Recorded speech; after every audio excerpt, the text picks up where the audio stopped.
কয়লা দূষণ এবং শিল্প দূষণ বন্ধ করে বিশ্ব ঐতিহ্য সুন্দরবন জলাভূমি রক্ষা করতে হবে দাবিতে মোংলায় পরিবেশবাদীদের মানববন্ধন অনুষ্ঠিত হয়েছে।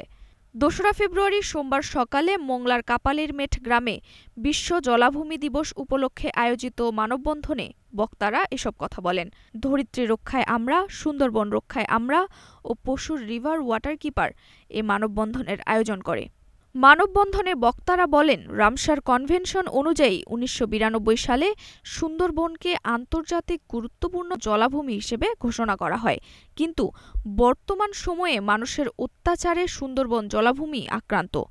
কয়লা দূষণ এবং শিল্প দূষণ বন্ধ করে বিশ্ব ঐতিহ্য সুন্দরবন জলাভূমি রক্ষা করতে হবে। সুন্দরবনের প্রাণ, পশুর নদ বিষাক্ত পারদে বিপর্যস্ত। বন্যপ্রাণী অপরাধ দমনের পাশাপাশি সুন্দরবনের পরিবেশ সংকটাপন্ন। এলাকায় অপরিকল্পিত শিল্পায়ন বন্ধ করতে হবে।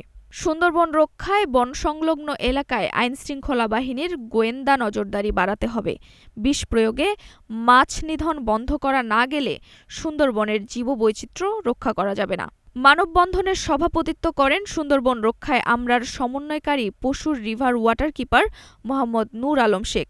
এ সময় অন্যান্যদের মধ্যে বক্তৃতা করেন জেলে সমিতির নেতা আব্দুর রশিদ হাওলাদার, অ্যাডভোকেট সার্বভৌম নাগরিক নেতা রাকেশ সানা, ধরানেত্রী কমলা সরকার, উন্নয়ন কর্মী প্রসেনজিৎ সর্দার, ওয়াটার কিপার্স বাংলাদেশের হাসিফ সর্দার, পশুর রিভার ওয়াটার কিপার ভলান্টিয়ার মেহেদী হাসান, ইউথ লিডার আরাফাত আমিন দুর্জয় প্রমুখ।